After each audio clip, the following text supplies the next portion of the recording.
We want to answer your questions about business, life, and everything in between. If you have a question for us, send your question to ask at beckandliz.com. That's ask at beckandliz.com. So this question is something I've been pondering for a while, actually, Elizabeth. And that is, we're in this world of Zoom or a virtual world, and it feels like you're always on camera. And I don't know about you, but when I'm on camera, I feel like I have one personality. And then when I'm off camera and I'm just having lunch with you, it's probably another personality.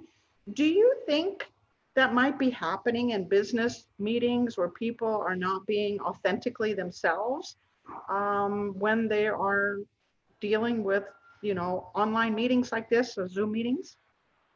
I absolutely think so. I think that the positive of the pandemic has been that we have all become more technologically savvy, Mm-hmm. and that we are making efforts to see each other through Zoom. I've done tons with my family. I've done tons with the kids. The kids are some of them are in virtual school. Some of mine are working remotely, and I think there's a huge benefit to it. But the detriment is there's a risk. Everybody's seeing you. They're seeing your home. Kids are getting in trouble for things that people are seeing in the backgrounds of their homes, or they're being recorded and they are not trusting of what will be done with that recording. I think there's a huge dilemma there in the workplace, but also I think even more so in the educational system. So I think that there is definitely an awareness. And I think, for people like you and me who do this all the time, I don't think we feel quite as self-conscious about it. Mm-hmm. I think for people where this is a foreign experience or a new experience, you're going to be a lot more hesitant. And I think people who don't trust in general, or don't trust technology, or don't trust the people, what if somebody's recording it on their phone or taking a photo and sharing it in a way that you would not want to be shared? So I think there's a lot of deep issues that can come from this sort of exposure, I guess. Yeah, What do it you kind of think? reminds me a little bit. You see these things on Facebook where there's this child having a temper tantrum or crying and absolutely miserable, and then the camera turns on her, and all of a sudden she's smiling and she's posing, right? And there's something about when a camera is facing you that another side comes out, whether it's that old imposter kind of thing. Now I think in time, as we get more used to our lives being in front of a camera and in these visual meetings, that some of the less than transparent side will come out, right? So that we will, or excuse me, come off, and we will start to show more of our true personalities in meetings. So, but I think right now, I think you're right. Some of us are worried about what's being recorded. We're worried about how we're going to look or be perceived. It's not quite the same as sitting down and having lunch with someone and having a conversation. We are doing it through something more sterile. So I think you're right. I think there's going to be a series of challenges that come with it, and hopefully also some blessings, like we all hope anyway. I think so too. And it's I always tell my kids, if you don't want to see it on the front page of the newspaper, then you shouldn't be doing it. And don't do it. Anybody to put it there. But if you live by that theory, then you're going to not do things you are ashamed of, right? So if everybody who did a Zoom meeting was behaving in a way that they would be fine with publicly seeing, the public seeing, then you don't worry about it so much. But if you and it goes to a psychological thing. We have a focus group that we're doing on the coterie, and we don't record those because it has become a very intimate place to share personal things that you don't want people to know.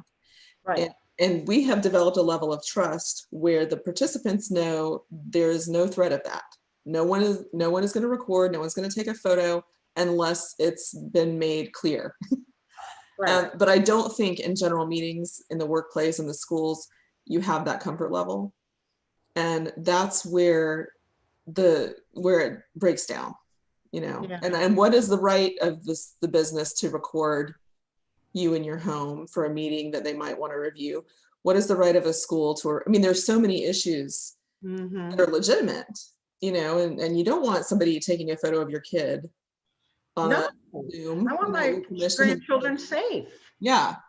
Who knows what's going to happen with that recording of a child, a kid that's at school or whatever. Mhm. So I think there are safety concerns, not just physically, but psychologically Mhm.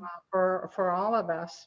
But I like your theory of if you don't want to see it on the front page, and don't say it, don't do it. And that's probably a good philosophy to live life by in general, I not mean, just when in you're a front of. teenager, if you're thinking that, you might stop yourself from a few bad decisions.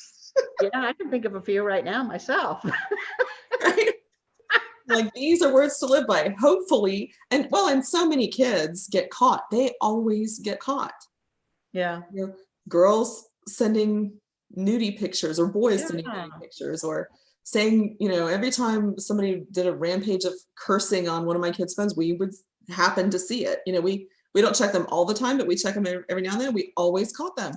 So you just don't do it. Yeah. Mothers have eyes on the back of their heads. That's for sure. And I think this is, you can apply it to Zoom. If you don't want everybody in the world to see it, then don't say it. Nope, that's very, very true.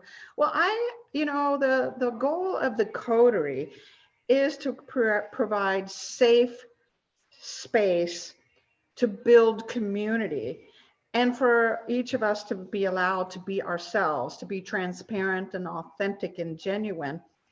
And I think because we do so much on Zoom, we have to be more aware of that, of what we can do as business women and franchisors, anyone, to create a safe space for those that are in meetings or participating in certain groups or whatever it is. I think we have to be aware how we can do that.